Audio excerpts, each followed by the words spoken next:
World wide గా 2000కు పైగా theatres లో రిలీజ్ కాబోతున్న సూపర్ స్టార్ మహేష్ బాబు నటించిన లేటెస్ట్ మూవీ గుంటూరు కారం సినిమా 133 కోట్ల బ్రేక్ ఈవెన్ టార్గెట్ తో బరిలోకి దిగుతూ ఉండగా అన్ని చోట్ల ఎక్స్ట్రాడినరీ అడ్వాన్స్ బుకింగ్స్ ను సొంతం చేసుకుంటూ దూసుకుపోతున్న ఈ సినిమా ఓవర్సీస్ లో ఆల్రెడీ ప్రీ టికెట్ సేల్స్ ద్వారా 1.5 మిలియన్ల వరకు డాలర్స్ ను వెనక్కి రాబట్టింది. ఇక తెలుగు రాష్ట్రాలలో సినిమా బుకింగ్స్ విషయానికి వస్తే హైదరాబాద్ లో ఎక్స్ట్రాడినరీ హోల్డ్ ను బుకింగ్స్ లో చూపెట్టిన ఈ సినిమా ఆల్మోస్ట్ 9 కోట్లకు పైగా ప్రీ బుకింగ్స్ ను ఇప్పటి వరకు సొంతం చేసుకోగా total Nizam area pre bookings 12.5 కోట్లకు పైగానే ఉండటం విశేషం.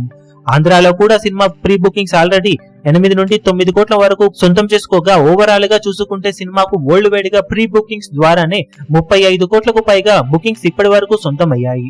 ఇక తొలి రోజు టాక్ బాగుంటే సినిమాకు ఎక్స్ట్రాడినరీ కలెక్షన్ సొంతమయ్యే అవకాశం పుష్కలంగా ఉందని చెప్పాలి. ఇప్పుడు ప్రజెంట్ బుకింగ్స్ ట్రెండ్ ను బట్టి చూస్తూ ఉంటే పోటీ ఉన్నప్పటికీ కూడా గుంటూరు కారం సినిమా తెలుగు రాష్ట్రాలలో అవలీలగా 30-35 కోట్ల వరకు షేర్ అందుకునే ఛాన్సెస్ పుష్కలంగా ఉన్నాయని చెప్పవచ్చు. టికెట్ హైక్స్ కూడా ఉండటంతో సినిమా కలెక్షన్స్ పాజిటివ్ టాక్ కనుక సొంతం చేసుకుంటే ఇంకా పెరిగే అవకాశం కూడా ఉంది. వరల్డ్ వైడ్ గా కూడా అవలీలగా సినిమా 45 కోట్లకు పైగానే షేర్ అందుకునే ఛాన్సెస్ కనిపిస్తూ ఉన్నాయి. మరి బాక్సాఫీస్ దగ్గర సినిమా ఈ ఎక్స్పెక్టేషన్స్ ను కూడా మించిపోవాలి అంటే టాక్ యునానిమస్ లెవెల్లో ఉంటే అంచనాలను మించిపోయే అవకాశం ఎంతైనా ఉంటుంది. మరి బాక్సాఫీస్ దగ్గర గుంటూరు కారం సినిమా ఎలాంటి కలెక్షన్లను తొలి రోజు సాధిస్తుందని మీరు అనుకుంటున్నారో కింద కమెంట్ సెక్షన్ లో గెస్ చేయండి.